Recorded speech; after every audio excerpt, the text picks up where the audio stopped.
तो चलिए शुरू करते हैं आज का लेक्चर। लेके प्रभु का नाम बोलो, जय श्री राम।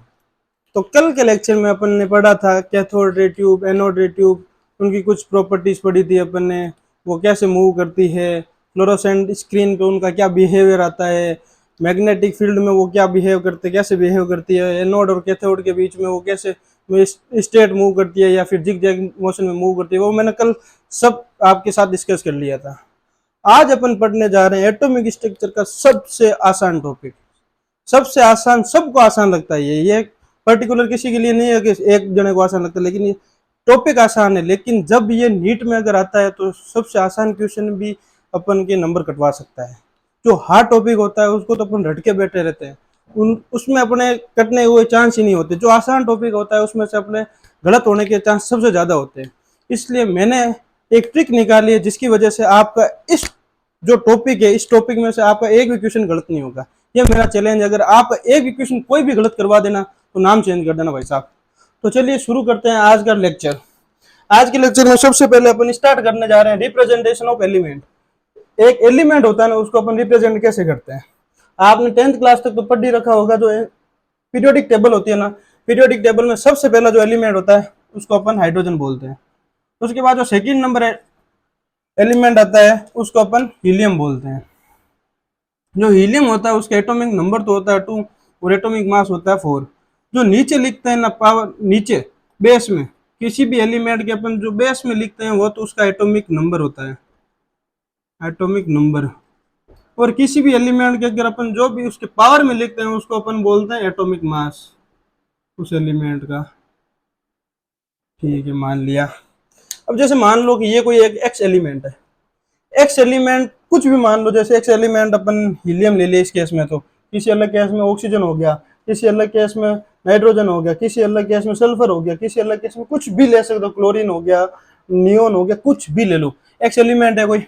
एक्स एलिमेंट का जो नीचे लिखते हैं ना अपन बेस में, वो तो उसका होता है क्या, एटॉमिक नंबर। और जो ऊपर लिखते हैं उसकी पावर में, वो उसका होता है एटॉमिक मास। तो चलिए, अब ये रिप्रेजेंटेशन करने का तरीका ये भी होता है, और इसको जब अपन जो एटॉमिक मास होता है वो पावर में राइट साइड में भी लिख सकते हैं ऊपर, और लेफ्ट साइड में भी लिख सकते हैं, उसका कोई मसला नहीं है। आप जैसा आपका मन करे, आप इच्छा करे, आप वैसे लिख सकते हो। लेकिन एक चीज जो ध्यान रखनी है, अपन जो एटॉमिक नंबर होता है ना उसको रिप्रेजेंट करते हैं जेड से, और जो एटॉमिक मास होता है उसको अपन रिप्रेजेंट करते हैं ए से। अब कुछ बच्चे बोलेंगे सर ये दिखने में, अगर अपन इसको ऐसे लिख देते तो ये अच्छा दिखता ना सर, ए नीचे और जेड ऊपर, क्योंकि एबीसीडी के हिसाब से अपन देखें तो ए तो सबसे पहले आता है, अपन इसको नीचे लिख देते हैं, ऊपर जेड को सेट कर देते हैं। अब बच्चों ये फॉर्मूले मैंने तो बनाए नहीं, ये बनाने वालों ने, केमिस्ट्री वालों ने बना दिए। उन्होंने जो भी बना दिया अपन को बस आगे इसको कंटिन्यू करना है, वो भी याद करना है। जो नीचे लिखा जाता है एटॉमिक नंबर उसको अपन डिनोट करते हैं जेड से, बस ये ध्यान रखना है। चलो ठीक है। अपनी अपनी इच्छाओं को काबू रखो भाई साहब, ये गलत करवा सकती है कभी भी आपके -5 का बचत उतार सकती है। इसीलिए आप अपनी भावनाओं पर काबू रखो। समझ आ गया ना? तो चलो आगे कंटिन्यू करते हैं अपन। तो जेड होता है ना, जो एटॉमिक नंबर अभी मैंने डिस्कस किया था, वो क्या होता है, जितने एलिमेंट के अंदर प्रोटॉन हो गया ना उतना ही उसका एटॉमिक नंबर होगा। ये बात है, आपको ध्यान रखनी है। अब आगे अपन बात करते हैं, अगर कोई एलिमेंट है वो अगर अपनी न्यूट्रल स्टेट में है तो उसके अंदर जितने इलेक्ट्रॉन होंगे उतना ही उसका एटॉमिक नंबर होगा। चलो इसको एक एग्जांपल के साथ समझते हैं। जैसे ये कार्बन है और एक ये भी कार्बन है। कार्बन का एटॉमिक नंबर अपन को पता है 6 होता है, और जो कार्बन का एटॉमिक मास होता है वो 12 होता है जनरली। लेकिन ये कार्बन 14 वाला होता है ना, वो इसका आइसोटोप है। ये दोनों एक दूसरे के आइसोटोप्स है, आइसोटोप्स। ये जो पहले वाला है ना, ये न्यूट्रल है। तो इस केस में क्या होगा, इस केस में इलेक्ट्रॉन भी 6 और प्रोटॉन भी 6, प्रोटॉन भी 6। तो इसका एटॉमिक नंबर क्या हो जाएगा भाई साहब, एटॉमिक नंबर हो गया इसका 6। समझ में आ गया, ये कहना चाह रहा है इस। ठीक है, अब आगे अपन डिस्कस करते हैं। जो ए होता है ना, ए मतलब एक्स एलिमेंट के अपन ने पावर में लिखा था जो, उसको अपन बोलते हैं एटॉमिक मास। जो एटॉमिक मास होता है ना उसमें क्या क्या होता है, कोई भी एक मान लो ये कोई एलिमेंट है, एलिमेंट है जो इसका जो सेंट्रल पार्ट होता है, सेंट्रल पार्ट जिसको अपन न्यूक्लियस बोलते हैं, न्यूक्लियस के अंदर क्या होता है, न्यूट्रॉन प्लस प्रोटॉन दोनों पड़े होते हैं। और जो इसकी सराउंडिंग होती है ना, सराउंडिंग, इसमें इलेक्ट्रॉन रोटेट करते रहते हैं। ये कैसे हो गया, ये समझा देता हूँ आपको एक बार। जैसे ये मान लो, जैसे ये मान लो कोई एक एलिमेंट, एलिमेंट का ये न्यूक्लियस है, इसके अंदर ये न्यूक्लियस है, न्यूक्लियस का बीच का सेंटर पार्ट है, इसके अंदर प्रोटॉन पड़े और न्यूट्रॉन पड़े बहुत सारे। जैसे कार्बन का मॉलिक्यूल अपन ले रहे हैं, तो कार्बन के मॉलिक्यूल में 6 तो प्रोटॉन होंगे, टक टक टक टक टक टक 6 आ गए। अब इसके अंदर 6 ही न्यूट्रॉन होंगे, वो भी इसके अंदर फिल कर दिया, टक टक टक टक टक। ये इतना से इसका सेंट्रल पार्ट है, सेंट्रल पार्ट के अंदर 6 तो प्रोटॉन हो गए और 6 ही न्यूट्रॉन हो गए। अब जो बाकी बचे इलेक्ट्रॉन्स, इलेक्ट्रॉन्स होते हैं ना, जो इसके चारों तरफ, न्यूक्लियस के चारों तरफ रोटेट करते हैं, वो मतलब अपनी वो आगे ऑर्बिट्स होते हैं, के एल एम एन, अपन वो बाद में डिस्कस कर लेंगे। लास्ट जो चैप्टर खत्म होएगा ना, उसके लास्ट में ये टॉपिक है, उसके बारे में अपन सारा डिस्कस कर लेंगे। तो जो सेंट्रल पार्ट हो गया, सेंट्रल पार्ट के बारे में अपन बात कर ली, न्यूट्रॉन और प्रोटॉन होते हैं। जो इसका एटॉमिक मास होता है ना, वो किस किस से मिलकर बना हुआ भाई साहब, न्यूट्रॉन और प्रोटॉन से, ठीक है। चलो अब अपन को मान लो कि न्यूट्रॉन निकालना है, कोई भी एलिमेंट है, मान लो जैसे अपन कार्बन को लेके चल रहे हैं कब से, तो कार्बन का अपन को क्या निकालना है, न्यूट्रॉन निकालना है। तो क्या करेंगे भाई साहब, जैसे कार्बन मॉलिक्यूल है, कार्बन मॉलिक्यूल का अपन को न्यूट्रॉन निकालना है, तो सबसे पहले अपन इसको, मास होता है ना, मास को अपन ऐसे डिनोट करते हैं, प्रोटॉन प्लस न्यूट्रॉन, ठीक है। अब अपन को इसका खाली न्यूट्रॉन्स निकालना है, न्यूट्रॉन्स निकालने तो भाई साहब क्या करना पड़ेगा, जो मास नंबर होता है ना, mass number neutrons plus proton, अब माइनस प्रोटॉन कर लो। जो अपन ने सेंट्रल का न्यूक्लियस डिस्कस किया था ना, उसमें प्रोटॉन प्लस न्यूट्रॉन दोनों होते हैं। अब इसमें से मान लो कि प्रोटॉन अपन ने माइनस कर लिए, जो प्रोटॉन्स थे उनको माइनस कर लिया, तो बाकी जो बचेगा वो न्यूट्रॉन्स निकल के अपने पास आ जाएगा। तो इसका अपन जनरल फॉर्मूला क्या लिख सकते हैं, ए बोले तो atomic mass, atomic mass minus atomic number. तो अपना atomic mass minus atomic number करेंगे तो अपने पास जो निकल जाएगा वो न्यूट्रॉन हो जाएगा, ठीक है भाई साहब। चलो इतना आपको समझ में आ गया। इसके बाद में अपन एक एग्जांपल लेके और समझते हैं। वो तो कार्बन वाला तो मैंने आपको समझा ही दिया। अब ये होता है सोडियम, सोडियम का सिंबल अपन सोडियम को लिखते हैं Na से, SODIUM, सोडियम। सोडियम को अपन रिप्रेजेंट करते हैं Na से। अब जो Na होता है ना भाई साहब, सोडियम, वो पीरियोडिक टेबल में 11वें नंबर पे आता है, तो इसका एटॉमिक नंबर तो हो गया 11। चलो समझ में आ गया 11। जो इसका एटॉमिक मास होता है ना भाई साहब, वो होता है 23, एटॉमिक मास 23 होता है। चलो अब अपन को किसी ने पूछ लिया कि इसके अंदर प्रोटॉन बताओ, कोई बच्चे बता देगा, जितने एटॉमिक नंबर होते हैं उतने एटॉमिक वो प्रोटॉन्स होते हैं। चलो ठीक है, ये तो अपन को पता चल गया। चलो ठीक है। अब जो ये मान लो न्यूट्रल एलिमेंट है, अब न्यूट्रल एलिमेंट है तो एलिमेंट के अंदर जितने प्रोटॉन होंगे उतने इलेक्ट्रॉन्स होंगे, ये भी अपन को पता चल गया। अब अपन को न्यूट्रॉन्स निकालना भाई साहब। अब इसके अंदर बोल दे कि इसका एटॉमिक मास क्या है, एटॉमिक मास अब यहाँ पे लिख देता अपन, एटॉमिक मास, एटॉमिक मास, इसका एटॉमिक मास हो गया 23, ठीक है। अब अगर अपन को कोई बोल दे कि अब न्यूट्रॉन्स निकालो भाई साहब, मैंने अभी आपको एक ट्रिक बताई थी, न्यूट्रॉन्स निकालने के लिए क्या करना पड़ता है, जो एटॉमिक मास होता है माइनस एटॉमिक नंबर करना होता है। एटॉमिक मास को अपन रिप्रेजेंट करते हैं ए से, ठीक है, ए से, माइनस एटॉमिक नंबर को रिप्रेजेंट करते हैं अपन जेड से। एटॉमिक मास है, इसका एटॉमिक मास हो गया 23, एटॉमिक नंबर है, एटॉमिक नंबर इसका हो गया 11 माइनस 11, ठीक है। तो जो अपने पास निकल के आएगा न्यूट्रॉन्स वो हो जाएंगे 12, ये आपके सामने, ठीक है बच्चों, इतना समझ में आ गया आपको। अब आगे डिस्कस करते हैं। अब मान लो कोई सोडियम का एलिमेंट है, उसमें से अपन ने एक इलेक्ट्रॉन निकाल दिया, ये मेटल है भाई साहब, ये मेटल है, फर्स्ट ग्रुप का मेटल है। इसकी टेंडेंसी यही होती है अपना एक इलेक्ट्रॉन दे लेके अपना ऑक्टेट पूरा करके स्टेबल हो जाए। सबकी इस पूरी दुनिया में एक ही टेंडेंसी है, कोई भी इंसान को ले लो चाहे किसी को भी ले लो आप, सबकी एक ही टेंडेंसी है, कैसे जैसे करके अपन स्टेबल हो जाए। अपन क्या कर रहे हैं, अपन ये भागा दौड़ी दौड़ रहे हैं इस जिंदगी में, किस लिए दौड़ रहे हैं, स्टेबल होने के लिए भाई साहब, वरना कोई नहीं दौड़ता। बस आगे ध्यान करो, आगे बढ़ते हैं अपन। अब मान लो कि सोडियम ने अपना एक इलेक्ट्रॉन फेंक दिया बाहर के, चल निकल, अपन अपने जिंदगी में मस्त है, तू अपनी जिंदगी में मस्त रहे, मैं मेरी जिंदगी में मस्त हूँ। ये जाके अपना स्टेबल हो गया, टांग पे टांग देके सो गया। अरे सर जाग जाओ, पढ़न आ गया, चलो चलो चलो पढ़ते हैं। चलो ठीक है। फिर प्रोटॉन, मान लो इसने एक इलेक्ट्रॉन निकाल दिया।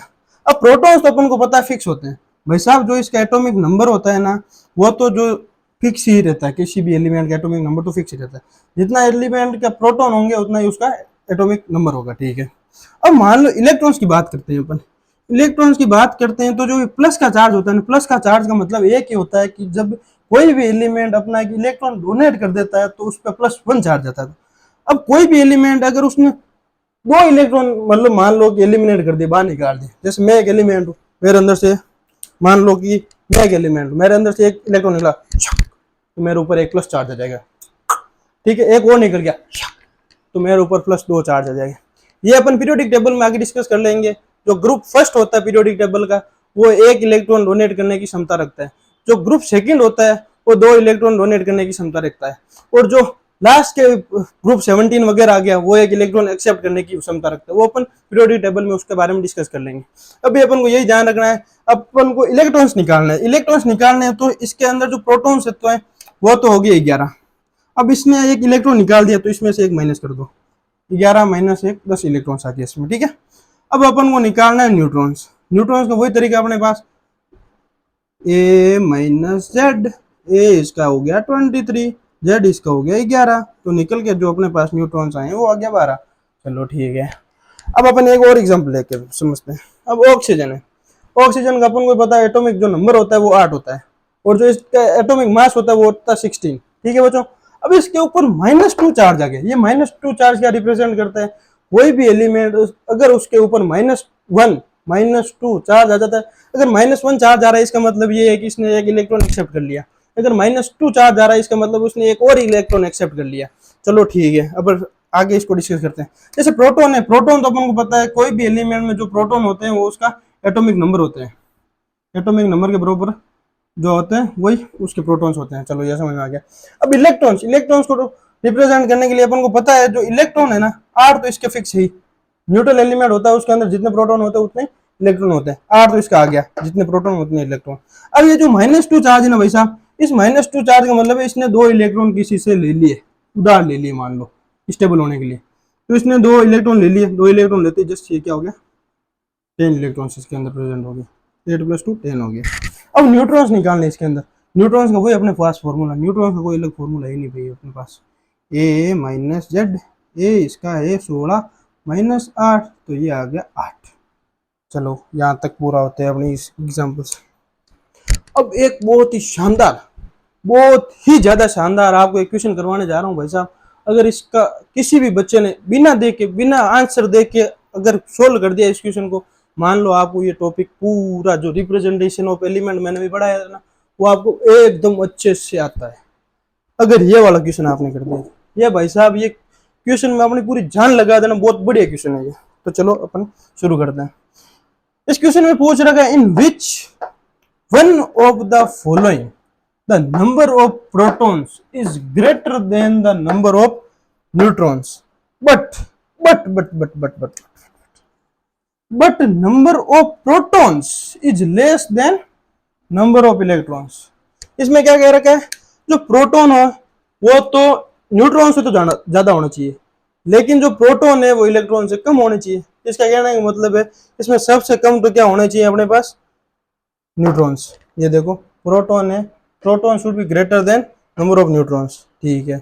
और उसमें जो प्रोटॉन्स है वो इलेक्ट्रॉन से कम होने चाहिए। कहने का मतलब सबसे कम तो इसमें होने, जो एलिमेंट अपन बात कर रहे हैं उसके अंदर सबसे कम तो होने चाहिए न्यूट्रॉन, उसके बाद होने चाहिए प्रोटॉन्स, प्रोटॉन्स के बाद सबसे ज्यादा होने चाहिए इलेक्ट्रॉन्स। अब ऐसा अपन डिस्कस करते हैं। मान लो सबसे पहले अपन लेके चल रहे हैं S2 को, S-2 को। अब S-2 को अपन को पता है जो सल्फर होता है, सल्फर का जो एटॉमिक नंबर होता है, एटॉमिक नंबर होता है 16, ठीक है। ओल्ड स्टाइल से टीपो, ओल्ड स्टाइल से टीपो, ये कुछ ट्रिक्स है, ये बाद में समझा देंगे आपको। ये जो सल्फर होता है ना, ऑक्सीजन के जस्ट नीचे आता है, ऑक्सीजन का एटॉमिक नंबर होता है अपन को पता है 8, तो इसके अंदर अगर 8 और ऐड कर देंगे, 8 + 8 तो सल्फर का आ गया 16, सल्फर का 16 आ गया एटॉमिक नंबर। चलो जितना एटॉमिक नंबर है उतना ही उसका प्रोटॉन्स हो गया। अब इलेक्ट्रॉन्स के बारे में मैंने आपको अभी एक ट्रिक बताई थी, इलेक्ट्रॉन्स के बारे में मैंने ट्रिक ये बताई थी कि जो नंबर ऑफ प्रोटॉन्स होते हैं न्यूट्रल एलिमेंट्स में, अगर उसने कुछ एक्सेप्ट किया है तो वो ऐड कर दो, अगर उसने कुछ डोनेट किया तो वो माइनस कर दो। इसमें क्या दिख रहा है अपन को, इसके ऊपर -2 चार्ज है, तो इसने 2 इलेक्ट्रॉन्स एक्सेप्ट कर लिए। तो इलेक्ट्रॉन्स 2 एक्सेप्ट कर लिए तो 16 तो इसका एटॉमिक नंबर था ही, प्लस 2 और इलेक्ट्रॉन ऐड कर दिए, तो इसके जो इलेक्ट्रॉन हो गए वो हो गए 18। अब न्यूट्रॉन का एक ही फॉर्मूला अपने पास न्यूट्रॉन फाइंड करने का, A-Z ओल्यो। अब बात खत्म। इनको मतलब वो है भाई साहब, अरे ए बोले तो एटॉमिक मास, एटॉमिक मास इसका हो गया 32 होता है, 32 माइनस जेड बोले तो एटॉमिक नंबर, ये इसका 16, तो ये भाई साहब आगे निकल के 16। लेकिन जो क्वेश्चन में पूछ रखा है उसके हिसाब से ये फिट नहीं बैठ रहा है। इसमें क्या बोल रखा है, सबसे कम तो होने चाहिए न्यूट्रॉन। चलो मान लिया अभी न्यूट्रॉन मान लो कम है, सबसे सबसे तो नहीं है लेकिन अभी कम है। अब उसके बाद बोल दिया उससे ज्यादा होना चाहिए प्रोटॉन, लेकिन इस केस में तो प्रोटॉन भाई साहब दोनों में बराबर आ रहे हैं, इसका मतलब ये तो इसका आंसर नहीं हो सकता। ठीक है, अगर किसी भी बच्चे को अभी भी इसका आंसर आ रहा है तो आप एक बार में इसका आंसर छुपा लेता हूं, आप एक बार इसको सोल्व करके आप खुद देखो, अगर आपने खुद ने सोल्व कर दिया तो फिर आगे आपको इसमें कोई दिक्कत नहीं आएगी। चलो अब मैं डिस्कस कर लेता हूं आपके साथ। अब अपन केस लेके चल रहे हैं OH माइनस का। OH माइनस, इसमें 2 एलिमेंट्स आ गए अलग अलग, एक तो ऑक्सीजन हो गया, एक हाइड्रोजन हो गया, और उसके ऊपर -1 चार्ज भी है। तो चलो अपन बात करते हैं आगे। अब OH में क्या, number of protons, number of protons इसमें 9 लिख दी। ये 9 कैसे लिखे मैंने ये बताता हूँ आपको। 8 तो आ गया किससे, ऑक्सीजन से, एक इसका आ गया हाइड्रोजन का, ये दोनों मिलकर कितने हो गए 9, 8 + 1 कितने हो गए 9, 8 तो आ गया ऑक्सीजन से और एक आ गया हाइड्रोजन से। ठीक है, नंबर ऑफ प्रोटॉन्स में अपन को कोई दिक्कत नहीं है। ठीक है, अब अपन इसमें बात करते हैं नंबर ऑफ न्यूट्रॉन्स। सबसे पहले नंबर ऑफ इलेक्ट्रॉन्स की बात कर लेते हैं, सेकंड में, बाद में करेंगे न्यूट्रॉन्स की बात। जो नंबर ऑफ इलेक्ट्रॉन्स होते हैं वो अपन को पता है, न्यूट्रल अगर एलिमेंट है जितने प्रोटॉन्स होंगे उतने न्यूट्रॉन्स होंगे। चलो ये 9 तो यहाँ से आ गया। अब इसके ऊपर -1 चार्ज भी है, -1 चार्ज का मतलब ये है कि इसने एक इलेक्ट्रॉन एक्सेप्ट कर लिया, इलेक्ट्रॉन एक्सेप्ट कर लिया, इसका मतलब +1 हो जाएगा, +1 हो गया, इसका मतलब इसके अंदर जो इलेक्ट्रॉन आ गया वो 10 आ गया। इतना अपन को समझ में आ गया। चलो ठीक है, अब न्यूट्रॉन्स की बात करते हैं। अब न्यूट्रॉन्स की बात करते हैं, जैसे ये ऑक्सीजन है, ऑक्सीजन को अपन रिप्रेजेंट करते हैं S। जैसे मान लो कि कोई ऑक्सीजन है, ऑक्सीजन को अपन ने रिप्रेजेंट कर दिया 8 और इधर 16। ठीक है, अब अगर अपन इसका न्यूट्रॉन निकालेंगे तो A-Z घटना होता है। A इसका है 16 -Z 8 हो गया, तो इसका 8 तो आ गया न्यूट्रॉन, ये किससे आ गया, ऑक्सीजन से। अब अगर अपन बात करते हैं हाइड्रोजन, हाइड्रोजन को अपन को पता है कि हाइड्रोजन को अपन रिप्रेजेंट करते हैं ऐसे बच्चों, H11, नॉर्मली अपन ऐसे रिप्रेजेंट करते हैं। ये तो इसका हो गया एटॉमिक नंबर और ये इसका हो गया एटॉमिक मास। ठीक है बच्चों, अब एटॉमिक नंबर और अपन को मान लो कि न्यूट्रॉन निकालना अपन को एक फॉर्मूला पता है, A-Z गिनना होता है। अब A तो इसका 1 है और जो एटॉमिक नंबर है वो भी 1 है, तो अपन इज इक्वल टू करेंगे तो अपने पास जो निकल के आएगा वो आएगा 0। इसका मतलब जो ये हो गया कि जो नॉर्मल न्यूट्रल एलिमेंट जो हाइड्रोजन का होता है उसके अंदर न्यूट्रॉन्स प्रेजेंट ही नहीं होते। समझ में आ रहा है बच्चों, न्यूट्रॉन्स प्रेजेंट ही नहीं होते जो न्यूट्रल एलिमेंट होता है हाइड्रोजन का। ठीक है, तो इसका मतलब 0 तो न्यूट्रॉन्स हो गए हाइड्रोजन में, चलो समझ में आ गया, और 8 न्यूट्रॉन्स हो गए किसमें, ऑक्सीजन में। चलो ठीक है, ये भी समझ में आ गया। तो अपने पास टोटल जो न्यूट्रॉन्स निकला है वो आ गए 8। अब देखो, अब वापस क्वेश्चन पढ़ो, क्वेश्चन के हिसाब से यहाँ से सेटिस्फाई हो रहा है कि नहीं हो रहा। अब क्वेश्चन में सबसे पहले दे रखा है the number of proton is greater than number of neutrons. Number of protons अपने पास 9 है, is greater than number of neutrons, neutrons 8 है। चलो ये बात तो सेटिस्फाई हो गई। फिर अगली बात करते हैं, but the number of protons is less than, proton is less than number of electrons. Protons का नंबर तो 9 है अपने पास और जो इलेक्ट्रॉन्स का नंबर है 10 है, तो जो इलेक्ट्रॉन का नंबर है प्रोटॉन से ज्यादा है, यही इसमें बोल रहा है कि प्रोटॉन का नंबर वो लेस देन होना चाहिए इलेक्ट्रॉन से। ये सेटिस्फाई हो रहा है। इसका मतलब जो OH माइनस है ना, इसमें ये है कि यही सेटिस्फाई हो रहा है और किसी के अंदर ये सेटिस्फाई नहीं हो रहा। तो आप एक बार इसका अच्छे से स्क्रीनशॉट ले लो, बढ़िया। तब तक मैं आपके लिए अगली स्लाइड तैयार करके रखता हूँ। मैं नहीं चाहता कि आपका कोई भी टाइम वेस्ट हो, जितने में आप एक बार इसको लिख लोगे मैं आप ये वीडियो पॉज करके वापस यहाँ से स्टार्ट कर दूंगा अगली स्लाइड के साथ। अगर अपन साथ साथ में लिखते हैं और आप साथ साथ में लिखते हो तो आपको भी कुछ समझ में नहीं आता, मेरा समझाना व्यर्थ है भाई साहब। इसी वजह से मैं क्या करता हूँ, आपको एक बार पूरी स्लाइड बना के तैयार करके आपके सामने रिप्रेजेंट करता हूँ और फिर मेरा काम यही रहता है कि आपको सबसे ज्यादा से ज्यादा समझाया जाए। जितना आप समझोगे उतना ही आप लिखोगे। वो आपने एक लाइन तो सुनी रखी होगी, शिक्षा वो शेरनी का दूध है जो जितना पिएगा वो उतना ही दाढ़ेगा। भाई साहब इसीलिए कहता हूँ आप रटने में ध्यान मत दीजिए, जितना आप समझोगे उतना आपके लिए फायदेमंद है। अगर आपने आज अगर शिक्षा अच्छे से मतलब ग्रहण कर ली तो आपको आगे कोई हराने वाला ही नहीं है। तो भाई साहब आपको बिना फालतू की टेंशन लेने की जरूरत है नहीं, अपने ऊपर विश्वास रखो कि मैं कर सकता हूँ, कोई टेंशन लेने वाला है नहीं। अगर आप किसी टॉपर को देख के मायूस मत हो भाई साहब, आप खुद एक टॉपर हो, खुद के अंदर जुनून लाओ कि मैं कर सकता हूँ, यू कैन डू इट। चलो या आप एक बार इसका स्क्रीनशॉट लो, तब तक मैं आपके लिए नेक्स्ट स्लाइड तैयार करता हूँ। तो बच्चों ये है आपकी नेक्स्ट स्लाइड। आज के लेक्चर का सबसे आसान टॉपिक यहाँ से स्टार्ट होता है। ये पूरा टॉपिक मैं आपको ट्रिक्स के साथ याद करवा दूंगा। चैलेंज है, कोई भी आपको इसको भुला नहीं सकता, इसमें से एक भी क्वेश्चन आपका गलत नहीं होगा, ये मेरा चैलेंज है आपसे। तो चलिए शुरू करते हैं। सबसे पहले अपन बात करेंगे आइसोटोप्स की। इसमें आप एक चीज ध्यान करो, तो सबसे पहले टॉपिक की जो हेडिंग है ना, हेडिंग में अपन को इसका आंसर मिल जाता है। हेडिंग अपन देखेंगे तो इसमें दिख रहा है आइसोटोप्स। अब टॉप्स का मतलब भाई साहब इसमें आ ही रहा है हेडिंग में टॉप्स। टॉप्स का मतलब ऊपर वाला, ऊपर वाला, ऊपर वाला मतलब टॉपर्स। टॉप का मतलब टॉपर, ऊपर वाले चेंज होंगे, चेंज होंगे। कहने का मतलब ये है कि आइसोटोप्स में जो कोई भी एलिमेंट्स है उसकी जो एटॉमिक मास है ना वो चेंज होते रहेंगे, इनकी जो एटॉमिक नंबर है वो हमेशा सेम रहेंगे। मतलब जो इनका बेस है वो तो सेम रहेगा, जो इनका एटॉमिक मास है वो हमेशा चेंज होता रहेगा टॉप्स में, ये हमेशा ध्यान रखना, ठीक है। कहने का मतलब अगर इसका जो बेस सेम रहेगा, बेस सेम रहेगा, इसका मतलब प्रोटॉन सेम है। अगर प्रोटॉन सेम है तो इसको अपन ये भी बोल सकते हैं इसका एटॉमिक नंबर होगा वो सेम होगा, एटॉमिक नंबर सेम होगा। ये का ये यहाँ पे लिख रखा है, ठीक है। एटॉमिक नंबर तो चलो सेम आ गया। अब ये जो बेस मतलब जो पावर होती है ना, पावर होती है एटॉमिक मास। अब अपन को इस एग्जांपल में दिख रहा है कि हाइड्रोजन के पहले में तो पावर 1 है, दूसरे में पावर 2 और तीसरे में पावर 3 है। इसको अपन कंपेयर करें तो अपन को ये पता चलता है कि तीनों में इनकी पावर चेंज है। तो पावर चेंज है तो अपन को ये पता चलता है तीनों का एटॉमिक मास चेंज है, तो इसका एटॉमिक मास सबका अलग अलग होगा, डिफरेंट होगा। बात सही है। तो अपन इनको अगर डिस्कस करें पूरी तरीके से, इनमें प्रोटॉन, इलेक्ट्रॉन और न्यूट्रॉन अलग अलग कैलकुलेट करें, तो अपने पास सब में प्रोटॉन तो सब में सेम है, इलेक्ट्रॉन जितने प्रोटॉन है उतने इलेक्ट्रॉन सेम हो गए, ठीक है, न्यूट्रल बॉडीज में। अगर अपन अब इनके न्यूट्रॉन्स निकालने का अपने पास एक ही तरीका होता है। न्यूट्रॉन्स निकालने का एक ही तरीका होता है, वो होता है भाई साहब A minus Z. A minus Z is equal to neutron, ये अपन को पता है।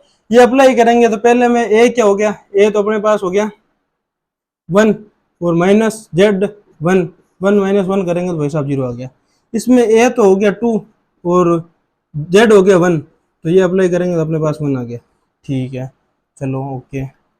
अब अपन अगला एग्जांपल डिस्कस करते हैं। अगले एग्जांपल में अपने पास दे रखा है कैल्शियम एटम है, कैल्शियम एलिमेंट है।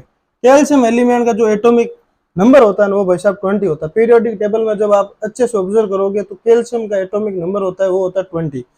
तो कैल्शियम का एटॉमिक नंबर तो 20 हो गया, और जो कैल्शियम का एटॉमिक मास होता है ना वो भाई साहब 40 होता है। चलो अब इसमें से अपन ने क्या कर दिया, एक अल्फा पार्टिकल रिमूव कर दिया।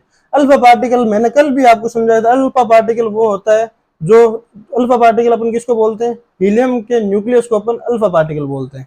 हीलियम का न्यूक्लियस क्या हो गया, हीलियम, हीलियम एलिमेंट ये हो गया। इसका जो एटॉमिक नंबर होता है वो 2 होता है और इसका एटॉमिक मास होता है वो 4 होता है, ठीक है।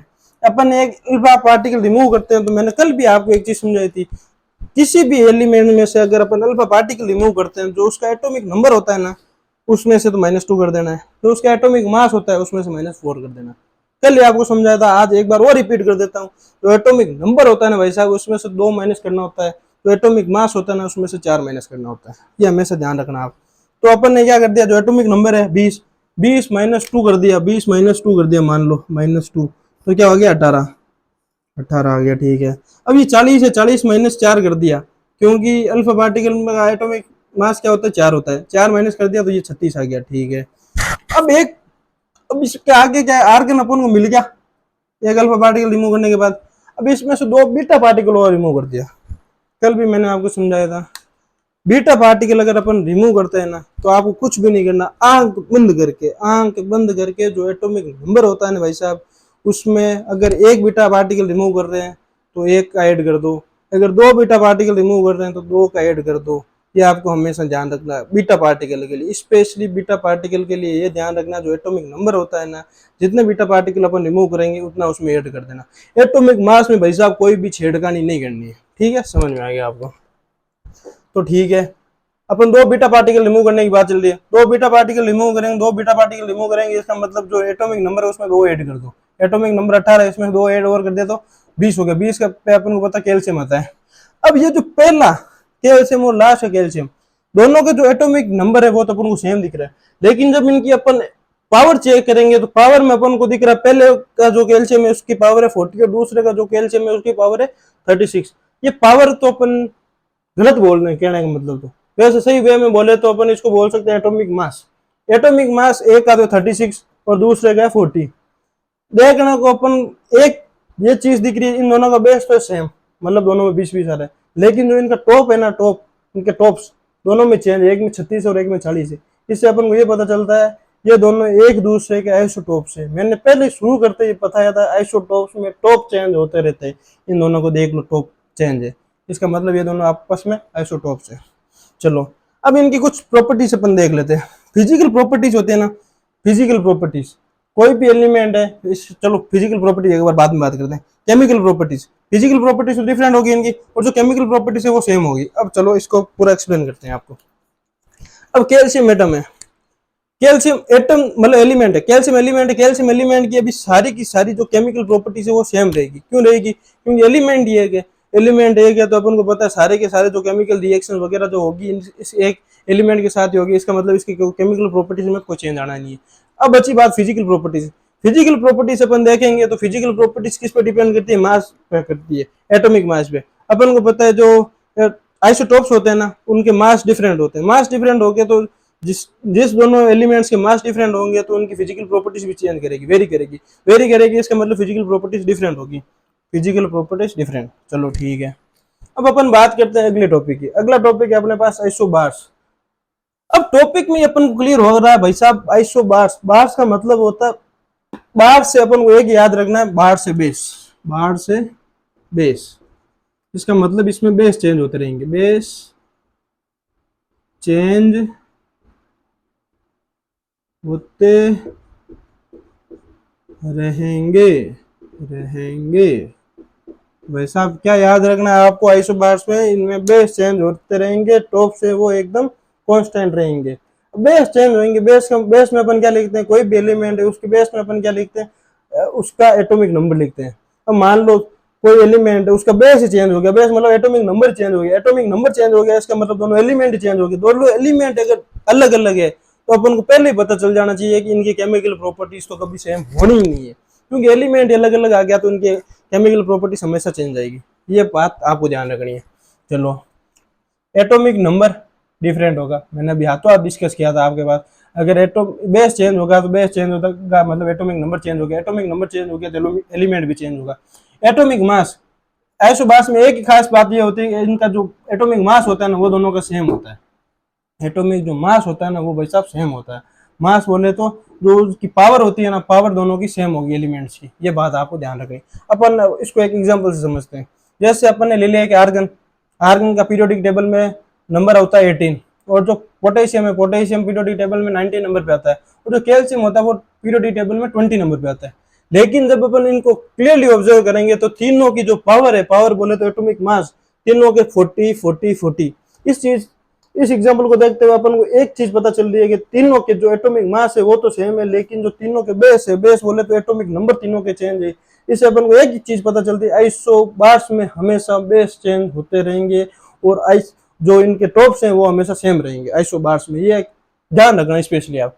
अब चलो इसको एक एग्जाम्पल से अपन समझते हैं। एग्जाम्पल अपने पास दे रखा है आर्गन, ठीक है। आर्गन में से अपन ने एक बीटा पार्टिकल रिमूव कर दिया। बीटा पार्टिकल आते हैं, आपको एक ही चीज ध्यान में आनी चाहिए कि बीटा पार्टिकल आते हैं जो बेस होता है ना, बेस में अपन को एक ऐड करना है। बेस बोले तो एटॉमिक नंबर में आपको हमेशा एक का ऐड करना है। अगर एक रिमूव कर रहे हैं तो दो रिमूव कर रहे हैं तो दो का ऐड करना है, ठीक है। एक रिमूव कर दिया, एक रिमूव कर दिया, जो एटॉमिक नंबर 18 होता है आर्गन का, इसमें अगर अपन ने एक और ऐड कर दिया तो ये हो गया 19। अब 19 पर आपको पता है पीरियोडिक टेबल में पोटेशियम आता है। अब पोटेशियम आता, ठीक है। अब मैंने इसके एटॉमिक मास में कोई चेंज नहीं किया, इसका 40 है तो इसका भी 40 है, ठीक है। ये देखो यहाँ पे ट्रांसफर हो गया पूरा का पूरा। अब यहाँ पे बोल रहा है एक बीटा पार्टिकल और रिमूव करो, चलो कर देते हैं। एक बीटा पार्टिकल और रिमूव करेंगे तो 19 से 19 प्लस 1 करेंगे तो 20 हो गया, 20 करेंगे तो ये 20 आ गया यहाँ पे। अब आपको पता है जब अपने एक बीटा पार्टिकल रिमूव करते हैं तो हमेशा एटॉमिक नंबर में चेंज होता है, एटॉमिक मास में कभी भी चेंज नहीं होता। तो 40 का 40 रहने देते हैं, चलो यहाँ पे भी इसका 40 का 40 आ गया, तो ठीक है। अब आपको एक चीज देखने को मिली होगी, तीनों के पावर तो सेम है लेकिन बेस चेंज है।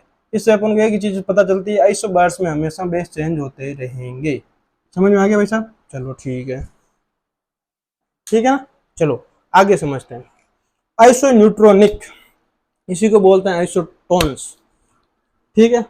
अब इसको हेडिंग को आप ध्यान से देखोगे, आइसोन्यूट्रॉनिक, इससे तो आपको पता चल जाएगी आइसोन्यूट्रॉनिक मतलब आइसोन्यूट्रॉन, न्यूट्रॉन सेम होंगे इसमें, ठीक है। आइसोन्यूट्रॉनिक, आइसो का मतलब सेम, न्यूट्रॉनिक, न्यूट्रॉनिक का मतलब न्यूट्रॉन सेम होंगे।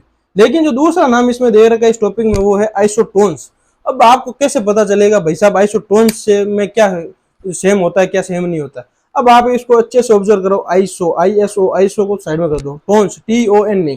अब टोन है ना, टोन में से TO को हटा दो, NE पीछे बचा NE, NE से आपको याद रखना है, NE से न्यूक्लियस, न्यूक्लियस, न्यूक्लियस से न्यूट्रॉन, इसमें क्या सेम रहेंगे, न्यूट्रॉन्स, ठीक है भाई साहब। हेडिंग से आपको क्लियर होना चाहिए किस चीज की बात कर रहा है। अब न्यूट्रॉन सेम होना चाहिए। न्यूट्रॉन्स का अपन ने एक ही फॉर्मूला पढ़ रखा है भाई साहब, क्या करना है अपन को, A माइनस जेड करना होता है। क्या करना होता है, A माइनस जेड करना होता है। A होता है जो एटॉमिक मास होता है और A होता है जो एटॉमिक नंबर होता है। अब A माइनस जेड कर रहे हैं, चलो ये अपन एग्जाम्पल ले ले हाइड्रोजन और हीलियम का, इसमें से A माइनस जेड किया तो अपने पास न्यूट्रॉन आ गया 2, और दूसरे एग्जाम्पल में अपन A माइनस जेड किया तो अपने पास जो निकल के आया न्यूट्रॉन, इसका भी 2 आ गया। तो इससे अपन को एक चीज पता चल रही है, दोनों में न्यूट्रॉन सेम है तो ये एक दूसरे का आइसोन्यूट्रॉनिक हो गया। अब चलो अपन एक बात करते हैं इसके फिजिकल प्रॉपर्टी और केमिकल प्रॉपर्टीज के बारे में। ये दिखने में दोनों एलिमेंट्स अपन को अलग अलग दिख रहे हैं, इसका मतलब ये दोनों एलिमेंट्स क्या है, अलग अलग है। दोनों एलिमेंट्स अगर अलग अलग है तो इनकी केमिकल प्रॉपर्टीज तो कभी सेम होनी ही नहीं है। तो चलो केमिकल प्रॉपर्टीज तो डिफरेंट हो गई। अब ये केमिकल प्रॉपर्टीज चलो डिफरेंट हो गई तो अपन फिजिकल प्रॉपर्टीज की बात करते हैं। फिजिकल प्रॉपर्टीज क्या होती है, एटम्स पर डिपेंड करती है, दोनों एटम्स चेंज है, इनके जो अंदर के जो सारे एलिमेंट्स वगैरह जो भी XYZ सारे के सारे चेंज है तो इनकी फिजिकल प्रॉपर्टीज भी चेंज होगी। इतना समझ में आ गया? चलो ठीक है। अब इंपॉर्टेंट, सबसे इंपॉर्टेंट अपन डिस्कस करने जा रहे हैं वो है आइसोडायाफर। इन तीनों में तो जनरली किसी को दिक्कत नहीं आती, दिक्कत आनी शुरू होती है यहाँ से, 4th, 5th और 6th, इन तीनों में सब बच्चों को दिक्कत आती है। जनरली 5th में भी इतनी दिक्कत नहीं आती बच्चों को, इसमें ज्यादा दिक्कत आती है। आइसोडायाफर मेन फोकस करो, डाया, डाया का मतलब आपको पता है अपनी साइंस में, डाया का मतलब होता है 2, ठीक है। डाया का मतलब 2, ठीक है। आइसो डाया, डाया का मतलब 2 हो गया।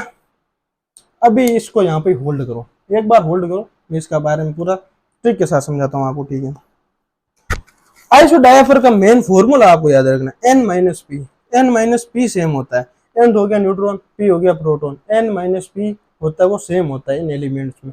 ये आपको याद रही तो ठीक है, वरना मैं जो ट्रिक बताऊंगा उससे आपके सारे के सारे आंसर सोल्व हो जाएंगे बिना इसको याद रखे हुए, तो ठीक है। अब इसमें अपन बात करते हैं, पहले प्रॉपर्टीज की बात कर लेते हैं, फिजिकल और केमिकल प्रॉपर्टीज की। फिजिकल और केमिकल प्रॉपर्टीज इसमें डिफरेंट होती है, ये आपको ध्यान रखना है इस पर, ठीक है। अब अपन एक एग्जांपल लेके पूरा समझते हैं, उसके बाद मैं अपनी ट्रिक बता दूंगा, आप उससे कर लेना, आपको आसान पड़ेगा। अब ये ट्रिक सीधा नॉर्मल करते हैं। सबसे पहले ये है पोटेशियम, ये है क्लोरीन, ठीक है। अब पोटेशियम का जो एटॉमिक मास होता है वो 39 होता है और जो एटॉमिक नंबर होता है वो 19 होता है, ठीक है। अब जो फ्लोरीन है, फ्लोरीन का एटॉमिक मास तो होता है 19, एटॉमिक नंबर होता है 9। अब इसको अपन मतलब न्यूट्रॉन निकालेंगे, इसके न्यूट्रॉन आ गए, न्यूट्रॉन अपन को पता है atomic mass minus atomic number करना होता है, तो इसके न्यूट्रॉन आ गए अपने पास 20, और इसके अपन न्यूट्रॉन निकालेंगे atomic mass minus atomic number से, तो इसके पास 10 आ गए न्यूट्रॉन्स। प्रोटॉन्स, प्रोटॉन्स तो अपन को पता होता है जो इतने बेस पे जो होता है, बेस बोले जितना एटॉमिक नंबर होता है किसी एलिमेंट का वो इतने प्रोटॉन्स होते हैं। इसमें प्रोटॉन्स हो गए 19 और इसमें प्रोटॉन्स हो गया 9, ठीक है। अब न्यूट्रॉन्स निकालने के लिए अपन क्या करते थे, A माइनस जेड करते थे। A माइनस जेड करने के बाद इसमें भी 1 आ गया और इसमें भी 1 आ गया, ठीक है। अब चलो मैं आपको पहले ये डिस्कस कर लेते हैं, इसके बाद में मैं अपनी ट्रिक बता देता हूँ। अब एक अपने पास पोटेशियम है, अब पोटेशियम में से एक अल्फा पार्टिकल रिमूव कर लिया। अल्फा पार्टिकल का नाम आते ही भाई साहब आपको एक ही चीज पता होनी चाहिए कि अल्फा पार्टिकल में हमेशा जो बेस होती है ना, बेस बोले तो जो एटॉमिक नंबर होता है ना, उसमें से हमेशा 2 माइनस करना होता है, जो एटॉमिक मास होता है उसमें से 4 माइनस करना होता है। ठीक है, अब अपने पास दे रखा पोटेशियम। पोटेशियम में से अगर मान लो अपन 2 माइनस करेंगे, पोटेशियम -2 आ गया 17, ये का ये 17। ठीक है, जो एटॉमिक मास होता है उसमें से अपन 4 माइनस करेंगे, 39 - 4 35, ये आ गया 35। ठीक है, अब एक अल्फा पार्टिकल और रिमूव करने की बात कर रहा है, चलो कर देंगे, कोई टेंशन नहीं है। 17 है, 17 - 2 और कर लेते हैं। 17 - 2 कर लिया तो 15 आ गया, 15 आ गया, ये 15 अपने पास यहाँ पे आ गया। ठीक है भाई साहब, अपने पास दे रहेगा 35 इसका क्लोरीन है, क्लोरीन का जो एटॉमिक मास होता है 35 होता है। अब 35 माइनस, मैंने आपको भी बताया था अल्फा पार्टिकल रिमूव कर रहे हैं तो मास में से 4 माइनस करना होता है। 35 - 4 करेंगे तो 31 आ गया। ठीक है, ये समझ में आ गया। अब इनको अपन क्लियरली ऑब्जर्व करेंगे तो अपन को दिख रहा है कि भाई साहब न्यूट्रॉन इसमें तो न्यूट्रॉन इसमें हो गए 20, इसमें न्यूट्रॉन हो गया 18, इसमें न्यूट्रॉन हो गए 16। प्रोटॉन्स की बात कर रहे हैं तो प्रोटॉन्स जो होते हैं बेस होता है हमेशा। न्यूट्रॉन्स आपको कैसे निकालने हैं, मैंने आपको 10 बार बता दिया कि A-Z करके आपको न्यूट्रॉन्स निकालने हैं। अब प्रोटॉन्स है, प्रोटॉन्स जो हमेशा होते हैं एटॉमिक नंबर होता है वो हमेशा प्रोटॉन्स होते हैं। इसमें 19 हो गए, इसमें 17 हो गए और इसमें 15 हो गए। जब इनको क्लियरली अपन एग्जाम्पल जो फॉर्मूला अप्लाई करके अगर देखेंगे तो n-p करेंगे तो इसका 1 आ रहा है, इसका भी 1 आ रहा है और इसका भी 1 आ रहा है, तीनों का जैसे जो फॉर्मूला दे रखा है इससे आंसर तीनों का आ गया। अब जो मेरी वाली ट्रिक है आप उस पर फोकस करो। डाया, डाया, अब ये डाया यहाँ पे काम आएगा। डाया का मतलब क्या है, अपन को जो फॉर्मूला है फॉर्मूले से अपन डराइव करते हैं इसको। फॉर्मूला अपन को दे रखा है n-p। जो जो न्यूट्रॉन होता है ना वो अपन को हमेशा पता है कैसे निकलता है, A-Z, और ये -p तो -p को सीधा p लिख दो। ठीक है, अब a को एज इट इज नीचे लिख दो, लिख दिया। अब z को अपन को पता है, z होता है जो एटॉमिक नंबर होता है, हमेशा atomic number equal to protons के बराबर होता है। अब इसको z को अपन इसलिए p लिख सकते हैं। अब ये -p को एज इट इज नीचे उतार दो। अब इसको अपन सिंप्लीफाई वे में करके लिखेंगे तो ये लिख दिया अपन A-2p, A-2p। अब ये 2p आती है आपके दिमाग में एक चीज स्ट्राइक करनी चाहिए कि भाई साहब डाया टू टू डाया, कुछ ना कुछ तो स्ट्राइक हो रहा है, हो रहा है ना? नहीं हो रहा तो चुल्लू पर पानी लेके डूब के मर जाओ, कोई मतलब नहीं है। अभी भी स्ट्राइक नहीं हो रहा ना भाई साहब, तो होने का ही नहीं है। तो यहाँ पे देखो, यहाँ पे 2 आ रहा है और यहाँ पे डाया आ रहा है। इसका मतलब आपको ये है कि जो हेडिंग है ना, हेडिंग को देख के आपको ये पता चल जाना चाहिए कि आइसो डायाफर, आइसो डायाफर मतलब 2 की बात कर रहा है। डायाफर, डायाफर आते ही आपको ये करना है कि एटॉमिक मास होता है ना उसमें से हमेशा 2 इंटू प्रोटॉन्स को माइनस कर देता है। डाया का मतलब 2 होता है, 2 इंटू प्रोटॉन्स, एटॉमिक मास में से -2 इंटू प्रोटॉन करते ही आपके आइसो डायाफर का आंसर निकल के आ जाएगा। चलो मैं अपनी ट्रिक अप्लाई करके बताता हूँ आपको। चलिए अपनी स्क्रीन पे चलते हैं। जैसे मान लो ये अपने पास पहला एग्जांपल था, ये अपने पास पहला एग्जांपल था। ठीक है, अपन इसको अप्लाई करके देखते हैं। ठीक है, अब मान लो अपना जो निकल के आया था वो था A-2p। ए होता है atomic mass, atomic mass 39, -2 into P, P बोले तो बेस, बेस होगी इसकी 19, पी बोले तो प्रोटॉन, प्रोटॉन इसमें 19 है। 39 - 38 कितना हो गया 1। जनरली अपन देख रहे तो वही 1 निकल के आ रहा था, यहाँ से भी 1 निकल के आ रहा है। इसका मतलब फॉर्मूला अभी तक तो ठीक चल रहा है। चलो एक में अप्लाई होने से क्या हो गया सर, दूसरे में भी अप्लाई करके दिखाओ। था बस रुको, था बस अभी करके बता रहा हूँ। अब यहाँ पे अब मान लो कि A-2p वाला आपको अप्लाई करना है, A-2p वाला आपको अप्लाई करना है। अब ए बोले तो एटॉमिक मास, एटॉमिक मास इसका हो गया 19, -2 इंटू पी, पी बोले तो प्रोटॉन, प्रोटॉन कितने इसके पास 9 है, 9 कर दिया भाई साहब। 18 19 -18 करेंगे तो कितना आएगा भाई साहब 1 आएगा। और जो अपन नॉर्मल सीधा फॉर्मूले से कर रहे थे वो भी 1 आ रहा था, ये देखो ये रहा 1, और अपने तरीके से भी 1 आ रहा है। इसका मतलब जो मैंने आपको ट्रिक लिखवाई है वो एकदम सही है। मतलब बोले तो एटॉमिक मास -2p करना होता है, आपको कुछ भी नहीं करना भाई साहब। जो आइसो डायफर आते क्या करना, A-2p लगाओ, आंसर पाओ, बात खत्म। चलो नेक्स्ट पढ़ते हैं। अब नेक्स्ट टॉपिक है वो है आइसो इलेक्ट्रॉनिक। आइसो इलेक्ट्रॉनिक, इस टॉपिक्स के माध्यम से अपन को पता चल रहा है आइसो इलेक्ट्रॉनिक। इलेक्ट्रॉनिक मतलब आइसो का मतलब सेम होता है, इलेक्ट्रॉन्स का मतलब इलेक्ट्रॉन सेम होंगे। आइसो इलेक्ट्रॉन्स का मतलब इलेक्ट्रॉन सेम होंगे इसमें। ठीक है, आइसो इलेक्ट्रॉन सेम करते हैं, number of electrons is equal to same होंगे। ठीक है, अब ये नाइट्रोजन होता है, अब हमने एक एग्जांपल ले रहे हैं, चलो ठीक है। नाइट्रोजन है, नाइट्रोजन के पास जनरली जो न्यूट्रल एलिमेंट होता है ना, उसके पास नाइट्रोजन के पास हमेशा 7 इलेक्ट्रॉन्स होते हैं। अब नाइट्रोजन के ऊपर आपको ये -3 का चार्ज दिख रहा होगा, -3 का चार्ज। ये -3 का चार्ज ये डिनोट कर रहा है कि नाइट्रोजन है ना, नाइट्रोजन ने भाई साहब 3 इलेक्ट्रॉन किसी और से ले लिया अपने को स्टेबल करने के लिए। 3 इलेक्ट्रॉन और होते भाई साहब, ये क्या हो गया, 10 इलेक्ट्रॉन हो गए इसके पास। 7 तो पहले खुद के थे, 3 और ले लिए, 7 और 3 कितने हो गए, 10 हो गए, ठीक है। जो ऑक्सीजन होता है, ऑक्सीजन के पास जनरली 8 इलेक्ट्रॉन्स होते हैं भाई साहब, 8 इलेक्ट्रॉन तो इसके खुद के हैं। ऊपर -2 चार्ज दिख रहा है, -2 का चार्ज का मतलब ये है कि भाई साहब ने 2 चार्ज किसी और से भी मांग के 2 चार्ज और मतलब 2 इलेक्ट्रॉन और ले लिए। 2 इलेक्ट्रॉन और लेने का मतलब ये हो गया 8 तो इसके पास खुद के पास थे, 2 और ले लिए, तो 8 और 2 कितने हो गए, 10 इलेक्ट्रॉन हो गए। और जो फ्लोरीन होता है ना, फ्लोरीन का अपन को पता है एटॉमिक मास क्या, एटॉमिक नंबर क्या होता है, 9 होता है। जब न्यूट्रल स्पीसीज होता है उसमें एटॉमिक नंबर होता है ना, उतने ही प्रोटॉन्स होते हैं, जितने प्रोटॉन्स होते हैं उतने ही इलेक्ट्रॉन्स होते हैं जब न्यूट्रल एलिमेंट हो तो, ठीक है। इसका मतलब जो फ्लोरीन होता है, फ्लोरीन के अंदर कितने हो गए, 9 तो इलेक्ट्रॉन हो गए खुद के भाई साहब। -1 चार्ज दिख रहा है इसके ऊपर, मतलब इसने 1 इलेक्ट्रॉन और ले लिया, तो 9 और 1 10 इलेक्ट्रॉन हो गया। नियॉन पे वैसे बेचारे के पास 10 इलेक्ट्रॉन होते हैं, ठीक है, 10 के 10 रख दिए। अब जो नाइट इसके बाद में था सोडियम। सोडियम पीरियोडिक टेबल में 11 नंबर पे आता है, 11 नंबर पे आता है। इसका मतलब जब न्यूट्रल होगा तो इसके पास जितने प्रोटॉन होंगे उतने इलेक्ट्रॉन होंगे। इसका मतलब इसके पास 11 इलेक्ट्रॉन है, 11 इलेक्ट्रॉन है, लेकिन ये फर्स्ट ग्रुप का एलिमेंट है, पीरियोडिक टेबल में फर्स्ट ग्रुप का एलिमेंट है। इसका मतलब ये इसकी जनरल टेंडेंसी यही होती है कि 1 इलेक्ट्रॉन देके अपना आप को स्टेबल किया जाता है। स्टेबल, यहाँ पे स्टेबल मीनिंग है ये एक। अब आपको पता है कि इस पूरे ब्रह्मांड में कोई भी आदमी देख लो, कोई भी मनुष्य देख लो, कुछ भी चीज को आप देख लो, वो स्टेबिलिटी की तरफ भागती है। जैसे अपन अभी एलिमेंट की बात कर रहे थे, वो भी अपने स्टेबिलिटी की तरफ भाग रहे हैं। अपन मनुष्य हैं, मनुष्य भी स्टेबिलिटी की तरफ भाग रहे हैं। जो भाई साहब ये काम धंधा कर रहे हैं ना, किसी और के लिए नहीं कर रहे हैं, अपन खुद का वेल सेटल स्टेबल होने के लिए कर रहे हैं और किसी के लिए नहीं कर रहे हैं। वो बोलते हैं ना, बूढ़े बुजुर्ग लोग बोलते थे भाई साहब पेट पापी है, पेट के वास्ते करा और कोई वास्ते ही नहीं करा भाई साहब, आगे देख लो, पढ़ लो आगे देकर, ठीक है। मतलब वो स्टेबल होने वास्ते आपको 1 इलेक्ट्रॉन दे दे, तो ये 1 इलेक्ट्रॉन देने के बाद इसके पास इलेक्ट्रॉन बचेंगे 10। 10 के बाद में जो अगला इलेक्ट्रॉन आ गया, मान लो अब अगला एलिमेंट आ गया अपने पास मैग्नीशियम, ठीक है, मैग्नीशियम। अब मैग्नीशियम के पास जनरली 12 इलेक्ट्रॉन्स होते हैं। 12 में से इसके ऊपर +2 चार्ज है, +2 चार्ज का मतलब इसने 2 इलेक्ट्रॉन रिमूव कर दिए, 2 इलेक्ट्रॉन रिमूव करते हैं। 2 इलेक्ट्रॉन रिमूव करने के बाद इसके पास बचे 10 इलेक्ट्रॉन। 10 इलेक्ट्रॉन, अब आप इनको गौर से देखोगे तो सबके पास 10-10 इलेक्ट्रॉन है, 10 इसके पास, 10 इसके पास, 10 इसके पास। तो आपकी जो डेफिनेशन थी आइसो इलेक्ट्रॉनिक मतलब इलेक्ट्रॉन सेम, सब में इलेक्ट्रॉन सेम है। चलो ठीक है, अब एक एग्जांपल बाद में देखते हैं। अब आपको ये ग्रेटर देन वाला साइन दिख रहा होगा, N3 ग्रेटर देन O की पावर -2 ग्रेटर देन, ऐसे ऐसे करके दिख रहा होगा। ये कुछ भी नहीं है भाई साहब। जब अपन पीरियोडिक टेबल पढ़ेंगे ना, उसमें एक ऑर्डर पढ़ेंगे। किसका ऑर्डर पढ़ेंगे? वो ऑर्डर है ऑर्डर ऑफ साइज।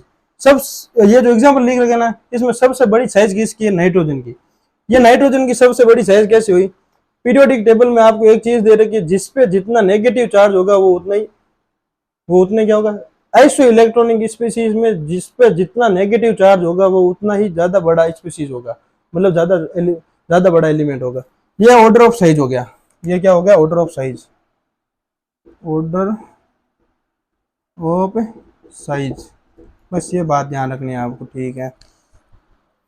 फिर इस पे अपन अगला पॉइंट डिस्कस करते हैं। अगला पॉइंट यही है कि अगला एग्जांपल अपन ये लेके समझ लेते हैं कि जो सल्फर है, सल्फर होता है जो पीरियोडिक टेबल में, वो आता है 60 नंबर पर।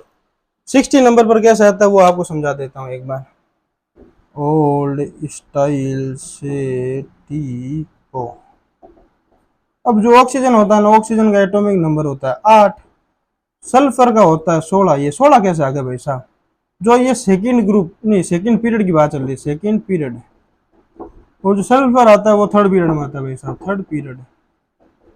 सेकेंड से थर्ड पीरियड में जब जंप करते हैं तो 8 का ऐड करते हैं। तो ऑक्सीजन का हमेशा पता होता है अपन को 8 एटॉमिक नंबर होता है, इसमें 8 का और ऐड करते हैं तो सल्फर आ गया 16। ये जो अभी ट्रिक मैंने बोली है ना, वो आपको सब मैं समझा दूंगा। ओल्ड स्टाइल से टीपो, वो कुछ और हेलिना, गिरफ्त से फरियाद वगैरह सब आपको समझा देंगे बाद में। अभी आपको जो जितना पढ़ाया जा रहा है उस पर फोकस करो। तो ये सल्फर का 16 एटॉमिक नंबर हो गया। सल्फर के जस्ट बाद में अगला आता है क्लोरीन। क्लोरीन का 17 हो गया, आर्गन का 18 होता है, और पोटेशियम का 19 होता है, और कैल्शियम का 20 होता है, ठीक है। अब सल्फर के पास खुद के पास तो 16 इलेक्ट्रॉन है, न्यूट्रल स्पीसीज है वो। तो इसके ऊपर अपन को -2 चार्ज दिख रहा है। -2 चार्ज का मतलब ये हो गया इसने 2 इलेक्ट्रॉन और ले लिए। 16 तो इसके पास खुद के पास थे, 2 और लेने के बाद ये हो गया 18। 18 इलेक्ट्रॉन इसके पास हो गए। क्लोरीन, क्लोरीन के पास खुद के पास 17 होते हैं, एक इसने और इलेक्ट्रॉन एक्सेप्ट कर लिया तो हो गया 18। आर्गन के पास, बेचारे के पास खुद के पास पहले से 18 होते हैं, ये खुद स्टेबल होता है। अब ये पोटेशियम है, पोटेशियम फर्स्ट ग्रुप का एलिमेंट है, अपन को पता है फर्स्ट ग्रुप के एलिमेंट की टेंडेंसी होती है कि एक इलेक्ट्रॉन देके अपने आप को स्टेबल करो। इसने एक इलेक्ट्रॉन दे दिया, ये अपने आप को स्टेबल कर लेगा, 18 इलेक्ट्रॉन इसके अंदर हो गए। अब जो कैल्शियम है, कैल्शियम ने 2 इलेक्ट्रॉन दे दिया अपने आप को स्टेबल करने के लिए, ये इसके पास 18 इलेक्ट्रॉन हो गए। तो सब में आप एक चीज नोटिस करोगे, 18 के 18 इलेक्ट्रॉन दिख रहे हैं, 18 इलेक्ट्रॉन। इसका मतलब ये सब आपस में आइसो इलेक्ट्रॉनिक है, ठीक है, आइसो इलेक्ट्रॉनिक आपको समझ में आएगा। अब लास्ट एंड सबसे इंपॉर्टेंट भाई साहब, सबसे इंपॉर्टेंट इसलिए बोल रहा हूँ क्योंकि इसको आपको मतलब जो टॉप हेडिंग है, हेडिंग को देख के बच्चों को कुछ समझ में नहीं आएगा, लेकिन मैंने इसका तोड़ निकाल रखा, आपको मैं समझा दूंगा। अब इसमें बोल रखा आइसोस्टियर्स, सीधा आके कोई बच्चा मतलब मास्टर पूछ ले आपको कि बच्चों बताओ आइसोस्टियर का मतलब क्या होता है, बच्चा यूं सोच में पड़ जाएगा, बच्चा क्या पूछ लिया। लेकिन जो टॉपिक है ना, टॉपिक की जो हेडिंग है ना, हेडिंग के अंदर इसका आंसर छुपा हुआ भाई साहब। मैं अभी आपको रटवाऊंगा नहीं, पूरा समझा के बताऊंगा, कोई भी बच्चा गारंटेड नहीं भूल सकता इसको। अब इसमें आपको सबसे मेन फोकस करना है स्टीयर। स्टीयर जनरल केमिस्ट्री में अपन स्टीयर का मतलब होता है हिलाना, हिलाना। एक मिनट आगे दे के पढ़ लो, ठीक है। हिलाना, हिलाना का मतलब वो हिलाएंगे तो किसी भी मिक्सचर को अपन हिलाएंगे तो वो मिक्स होगा, मिक्सचर। अब मिक्सचर हमेशा अपन को पता है कंपाउंड का बनता है भाई साहब, कभी भी एक एलिमेंट का मिक्सचर नहीं बनता, एलिमेंट का कभी भी मिक्सचर नहीं बनता, कंपाउंड का मिक्सचर बनता है। अब अपन को पता है स्टीयर का मतलब मैंने हिलाना क्यों बोला, जैसे ये मान लो कोई भी ग्लास फ्लास्क है, ठीक है, इसके अंदर कोई भी एक रो डाल के कोई भी सॉल्यूशन पड़ा है, उसको अपन स्टीयर कर रहे हैं, स्टीयर का मतलब हिला रहे हैं, हिलाने का मतलब ये मिक्स हो जाएगा, मिक्स होने के बाद मिक्सचर किसका बनता है, कंपाउंड का बनता है। अब स्टीयर से अपन को क्या पता चल रहा है, मिक्स मतलब हिलाएंगे तो मिक्स होगा तो मिक्सचर किसका बनता है, कंपाउंड का। अब स्टीयर मिक्सचर बनेगा, मिक्सचर किसका बनेगा, कंपाउंड का। अब कंपाउंड का मतलब अपन को मेन फोकस किस पे करना है, कंपाउंड पे। इसका मतलब यही है कि ये कंपाउंड के लिए, जो कंपाउंड एलिमेंट्स होते हैं उनके लिए ये अप्लाई होता है। अब इसमें क्या होगा, इलेक्ट्रॉन्स और एटम्स दोनों सेम होंगे, इलेक्ट्रॉन्स और एटम्स दोनों ही सेम होंगे, इसमें इलेक्ट्रॉन्स और एटम्स दोनों ही सेम होंगे। चलो ठीक है। अब अपन सबसे पहले एक एग्जांपल लेके बात करते हैं, जैसे CO2 है, CO2 में अपन एटम्स की बात करें तो कार्बन एक एटम हो गया और 2 ऑक्सीजन के एटम हो गए, 3 एटम हो गए। अब जो N2 है, इसमें नाइट्रोजन के 2 एटम है और एक ऑक्सीजन का एटम है, कुल टोटल 3 एटम हो गए, 3 एटम इसमें हो गए। चलो ठीक है। अब बात करते हैं इसके अंदर इलेक्ट्रॉन्स की, तो ये 22 इलेक्ट्रॉन कहाँ से आ गए। ये कार्बन होता है ना, कार्बन के पास खुद के पास के 6 इलेक्ट्रॉन्स होते हैं, लेकिन जो ऑक्सीजन होता है ना, ऑक्सीजन के खुद के पास 8 इलेक्ट्रॉन होते हैं, लेकिन 2 ऑक्सीजन है तो इंटू 2 कर दो, तो ये 8 16 इलेक्ट्रॉन तो यहाँ से आगे और 6 इलेक्ट्रॉन यहाँ से आगे, 16 + 6 22 इलेक्ट्रॉन। चलो ये तो यहाँ से आ गए। अब इसके N2 के अंदर 22 इलेक्ट्रॉन कहाँ से आ गए, ये अपन बात करते हैं। एक नाइट्रोजन के पास में 7 इलेक्ट्रॉन होते हैं, 2 के निकालने तो इंटू 2 कर दो, ये हो गए 14 इलेक्ट्रॉन। और एक ऑक्सीजन के पास अपन को पता है 8 इलेक्ट्रॉन होते हैं, 14 + 8 करेंगे तो 22 इलेक्ट्रॉन आ जाएंगे, 22 इलेक्ट्रॉन यहाँ से आ गए। तो इसको अपन ध्यान से देखें तो इसमें भी 3 एटम, इसमें भी 3 एटम, इसमें 22 इलेक्ट्रॉन, इसमें भी 22 इलेक्ट्रॉन, इन दोनों में एटम और इलेक्ट्रॉन दोनों सेम आ रहे हैं, तो ये दोनों आपस में आइसोस्टीयर्स है। ये एक चीज अपन को हमेशा ध्यान रखनी है, जो आइसोस्टीयर्स होते हैं ना, वो हमेशा कंपाउंड्स के लिए लगते हैं, ठीक है, सिंगल एलिमेंट के लिए कभी भी नहीं लगते। अब पूरा का पूरा अपन ओवरव्यू एक साथ देखेंगे, जो पूरा का पूरा क्लिप में लिखा रखा है ना, वो एक साथ आपको मैं याद करवाने की कोशिश करता हूँ। 6 पॉइंट्स लिखवा रखे मैंने, 6 टॉपिक्स लिखवा रखे इसके अंदर, छोटे छोटी हेडिंग्स लिखवा रखी। इन छोटी छोटी हेडिंग्स को याद करने का सबसे आसान तरीका एक ही है भाई साहब। सबसे पहला अपने पास आता है आइसोटॉप्स। आइसोटॉप्स में बच्चों क्या होता है, मैंने अभी आपको समझाया था, आइसोटॉप्स में टॉप्स चेंज होते रहेंगे, बेस सेम रहेंगे। चलो आइसोटॉप्स को साइड में करो। इसके बाद आता है आइसोबार्स। बार्स में क्या होता है, बार्स में अपन को हेडिंग में पता चल रहा है, बार में बेस चेंज होते रहेंगे, चलो बेस को साइड में करो, आइसोबार्स हो गया। आइसोबार्स के बाद में आता है आइसोन्यूट्रॉन। आइसोन्यूट्रॉन में अपन को टॉपिक में मतलब जो टॉपिक है, टॉपिक में अपन को पता चल रहा है न्यूट्रॉन, न्यूट्रॉन में पता चल रहा है कि इसके अंदर न्यूट्रॉन सेम रहेंगे। आइसो का मतलब सेम, न्यूट्रॉन्स का मतलब आइसोन्यूट्रॉनिक। न्यूट्रॉन सेम रहेंगे। चलो इसको भी साइड करते हैं। इसके बाद में अपने पास आता है आइसो डायाफर। डाया का मतलब दो, दो बोले तो जो एटॉमिक मास होता है उसमें से दो बार अपन को प्रोटॉन माइनस करना है, A-2P करना है। A-2P करते ही अपना आंसर आ जाएगा और कुछ नहीं करना भाई साहब, बात खत्म। उसके बाद में अपने पास आता है आइसो इलेक्ट्रॉनिक। आइसो इलेक्ट्रॉनिक का मतलब एक ही होता है, इसमें इलेक्ट्रॉन सेम होंगे। उसके बाद में आता है भाई साहब आइसो स्टीयर। स्टीयर का मतलब हिलाना, हिलाना का मतलब मिक्स करना। मिक्सर हमेशा कंपाउंड का बनता है भाई साहब, कभी भी एलिमेंट का नहीं बनता। इसमें एक चीज हमेशा फोकस करने लायक वो ये है कि इसमें इलेक्ट्रॉन सेम होंगे और एटम्स भी सेम होंगे। क्या क्या सेम होंगे? इसमें इलेक्ट्रॉन सेम होंगे और एटम सेम होंगे। बस ये आपका ओवरव्यू था इस स्लाइड का। एक बार आप इसको अच्छे से स्क्रीनशॉट ले लो। इसके बाद मैं अगला कंटिन्यू करता हूँ आपके साथ। आप जब तक इसको लिखो, मैं आपका टाइम वेस्ट करना नहीं चाहता। मैं आपके लिए आप अगली स्लाइड बना के तैयार रखता हूँ ताकि मैं आपको ज़्यादा से ज़्यादा आपके साथ डिस्कस कर सकूँ। ज़्यादा लिखवाने में कुछ फ़ायदा नहीं भाई साहब। जितना आप एक्सप्लेन करके, जितना मैं आपको एक्सप्लेन करूँगा, जितना आप समझोगे वो आपके लिए फ़ायदेमंद है। आपने एक चीज़ तो सुनी रखी होगी, शिक्षा वो शेरनी का दूध है, जो जितना पिएगा वो उतना दौड़ेगा। भाई साहब आप अपने कॉन्सेप्ट क्लियर करते चलो, रटो मत। रटता हुआ आज याद रह जाएगा, कल याद रह जाएगा, महीने भर के लिए याद रह जाएगा भाई साहब, जिंदगी भर के लिए कभी भी याद नहीं रहेगा। जो आप चीज समझोगे वो आपको जिंदगी भर के लिए याद रहेगी, आज जीवन याद रहेगी, पूरी जिंदगी भर। अगर आप अभी समझ जाओगे तो बाद में समझाने लायक हो जाओगे। लेकिन जो रटा हुआ आदमी होता है वो रट्टा विधि से कभी भी आगे नहीं बढ़ सकता। ज्यादा से ज्यादा एक दो एग्जाम फाइट कर लो, इसके बाद में उसका कुछ नहीं होना। जो समझेगा वो आगे बढ़ेगा। आप अच्छे से इसका स्क्रीनशॉट लो, मैं इसके बाद की आपको स्लाइड प्रोवाइड करवाता हूँ। तो बच्चों ये है आज के लेक्चर की आपकी आखिरी और लास्ट स्लाइड।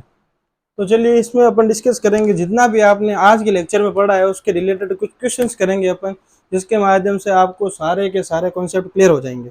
तो चलिए शुरू करते हैं अपन। पहला क्वेश्चन है कि एक एम एलिमेंट है, एम एलिमेंट है, उसके ऊपर +2 चार्ज है। +2 चार्ज का मतलब है इसने 2 इलेक्ट्रॉन डोनेट कर दिए। चलो ठीक है। अब जो इसका कॉन्फ़िगरेशन है वो दे रखा है 2 8 14, मतलब इसके अंदर इतने तो इलेक्ट्रॉन्स हैं। कितने? 2 + 8 10, 10 + 14 24।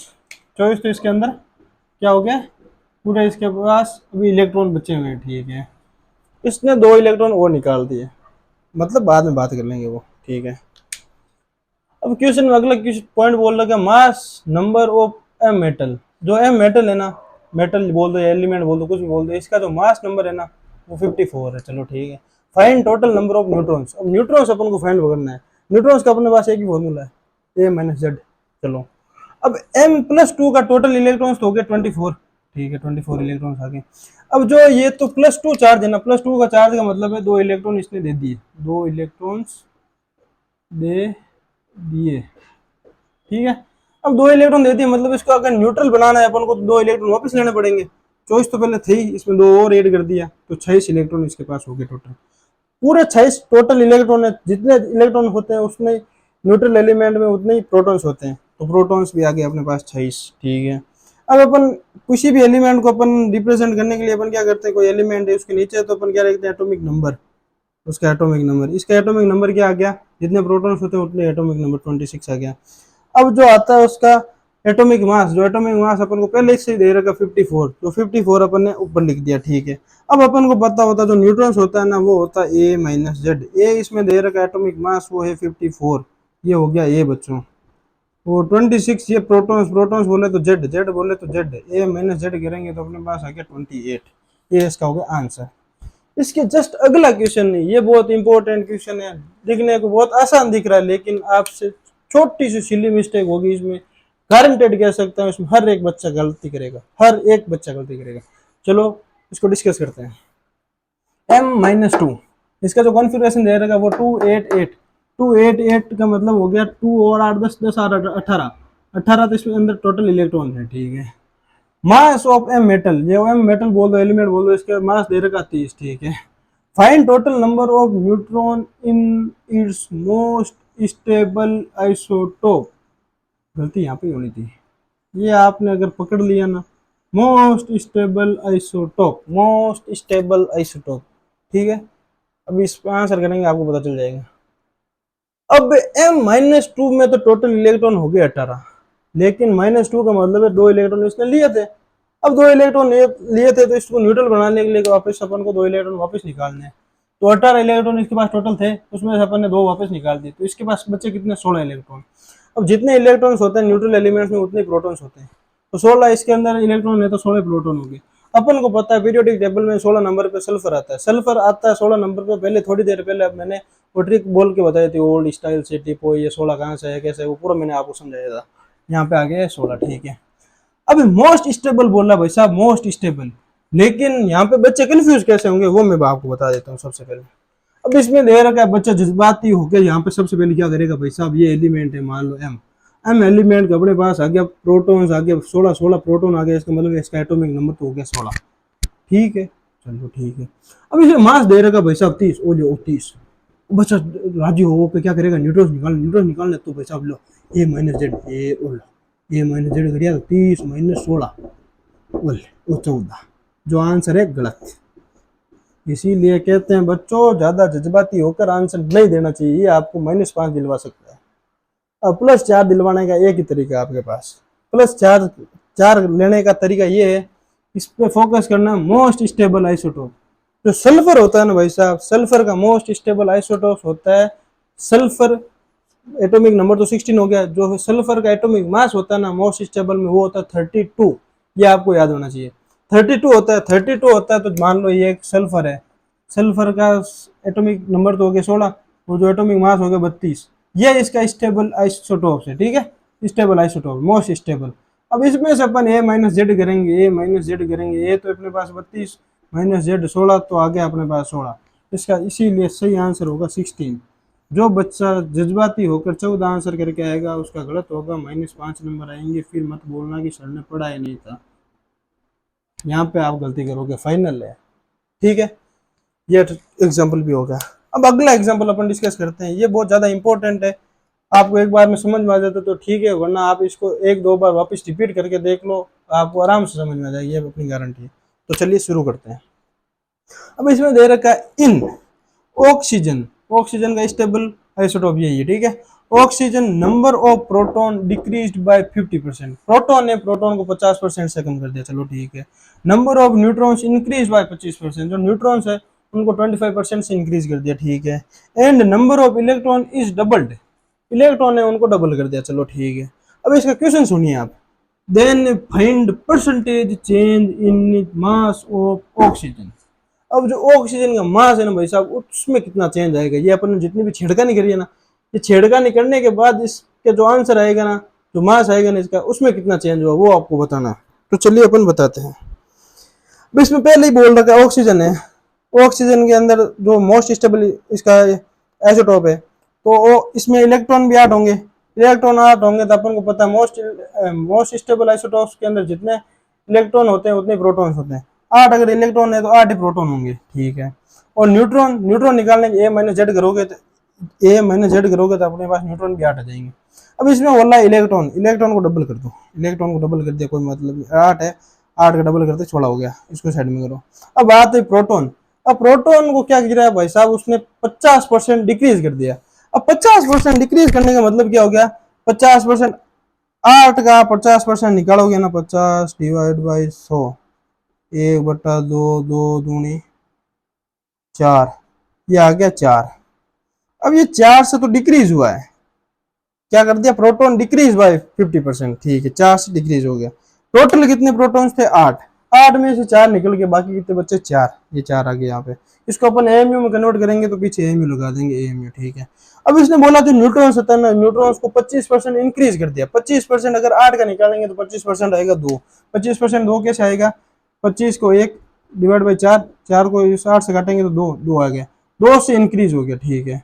8 तो इसके पास पहले से इलेक्ट्रॉन्स थे, मतलब न्यूट्रॉन्स थे, न्यूट्रॉन्स में 2 और इंक्रीज कर दिया 20% के कारण, जो आया था 25% के कारण, 25% के 2 आया था, 2 को ऐड करेंगे, 8 + 2 हो गया, कितना हो गया, 10, ये आ गया 10, ठीक है भाई साहब 10 आ गया। अब जो नए न्यूट्रॉन्स आए वो तो हो गया 10, नए प्रोटॉन्स आए वो हो गए 4। अब इन दोनों को एएमयू लिख दिया, इसका 10 एएमयू हो गया, इसका 4 एएमयू, इन टोटल करेंगे तो इनका जो फाइनल मास आएगा वो आ गया 14, 10 इससे आ गया मतलब न्यूट्रॉन से, और 4 आ गया प्रोटॉन से, टोटल हो गया 14 एएमयू। लेकिन जो इनिशियल इनका जो मास था ना वो था 18, 18 कैसे था भाई साहब, प्रोटॉन भी 8 थे, न्यूट्रॉन भी 8 थे, टोटल कितना हो गया 16 एमयू, 16 एमयू इनके पास टोटल था। अब अपन को क्या निकालना, परसेंटेज चेंज। परसेंटेज चेंज निकालने का हमेशा अपना एक ही फॉर्मूला होता है, M final minus M initial upon M initial into 100। M final minus M initial upon M initial into 100। M final क्या है, फाइनल मास, एम इनिशियल क्या है, initial mass, divided by M initial, जो initial का mass होता है, into 100 कर दो, ठीक है। एम फाइनल अपने पास आया था 14 माइनस एम इनिशियल अपने पास 16 था, डिवाइड बाय 16 जो एम इनिशियल था, इंटू 100 करेंगे तो अपने पास निकल आएगा 12.50। अब ये माइनस चार्ज आगे क्यों आया, चार्ज के सहित आपके साथ ये आंसर आएगा। माइनस चार्ज का मतलब होता है, ये कहना चाह रहा है मास होगा ना वो डिक्रीज होगा, डिक्रीज बाय 12.50। यह आपका आज का आंसर हो गया। तो भाई साहब आज का लेक्चर यहाँ पे आपका समाप्त करते हैं, कल आपके साथ कंटिन्यू करेंगे। तो आपके आज का लेक्चर में कोई भी प्रॉब्लम है तो आप कमेंट सेक्शन में जरूर बताइए, मैं आपकी हर एक क्वेरी सोल्व करने के लिए तैयार हूँ। तो जय हिंद, वंदे मातरम, पढ़ते रहिए, मुस्कुराते रहिए।